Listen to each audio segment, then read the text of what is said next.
Hello friends, welcome to Abhinav Goswami Law Classes.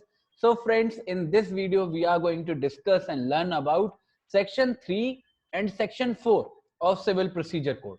So friends, I wanted to discuss with you something and tell you something that the way I'm going to deal with CPC is that I'm not going to divide CPC into topics that all the books do.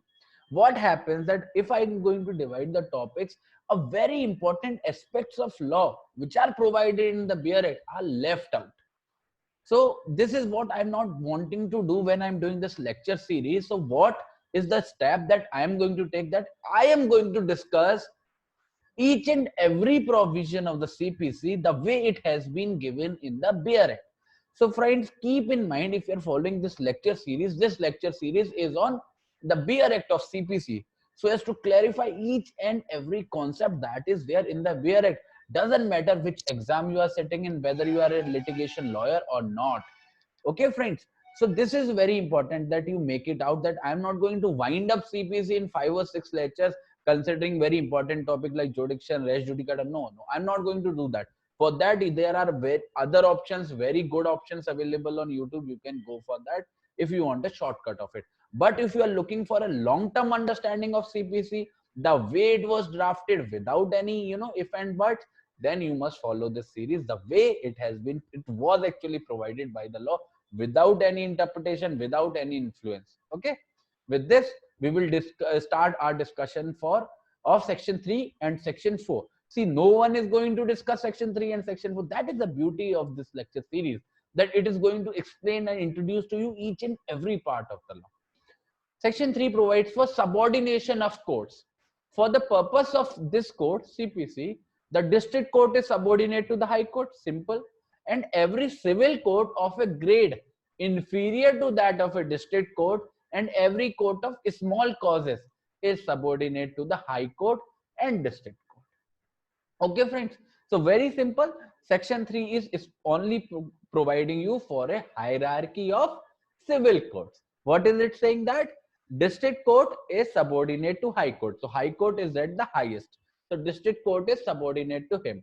Now it is saying that all other courts which are below district court and courts of small cases are subordinate to district court and high court. So what is the hierarchy? High court, district court, other subordinate civil courts, and courts of small causes.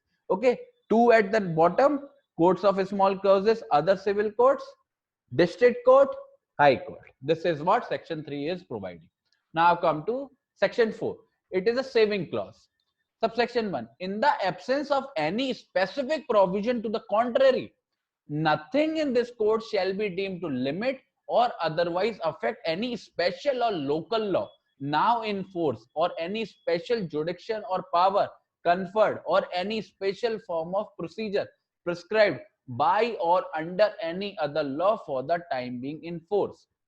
So friends, as far as subsection 1 of section 4 is concerned, it is clarifying that civil procedure code is a general law, not a special law. It is a what we call general law, a fallback law.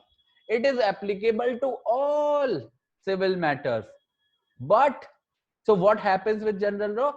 General law will be applied is the general rule. But if there is a special law, a special rule that is existing for a particular part, particular court in regard to particular matter, then in such cases that special law will be applied. Because when there is a general law and there is a special law, always a special law is preferred. So section 4 subsection 1 is clarifying that CPC is a general law, and if there is a special law existing dealing with a particular matter or providing for a particular kind of jurisdiction to the courts special, then that special law will be applied, not CPC. But again, the first part of in the absence of any specific provision to the contrary, this gives the power to CPC that it can even overrule special laws.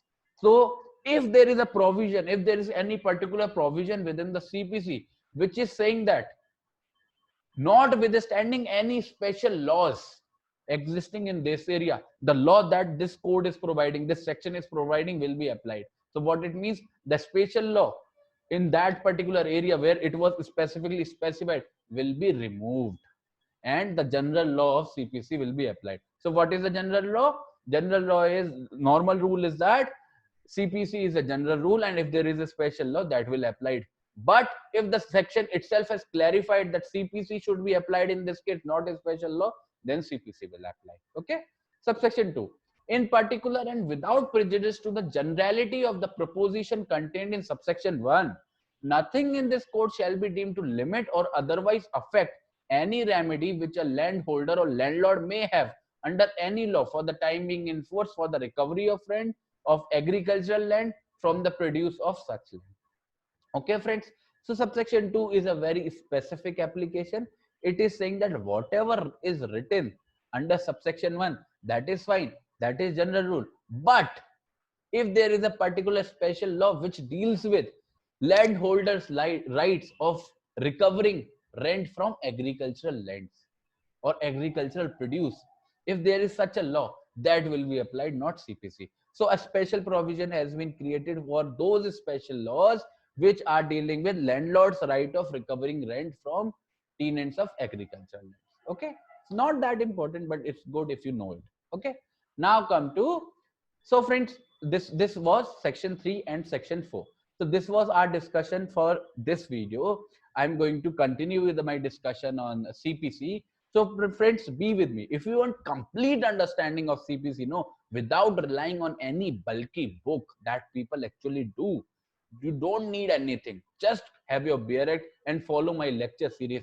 You will understand each and every provision of CPC. That is my guarantee. I'm not going to leave any part of it. I'm going to cover each and every point of it. Doesn't matter how important it is for a particular exam or not.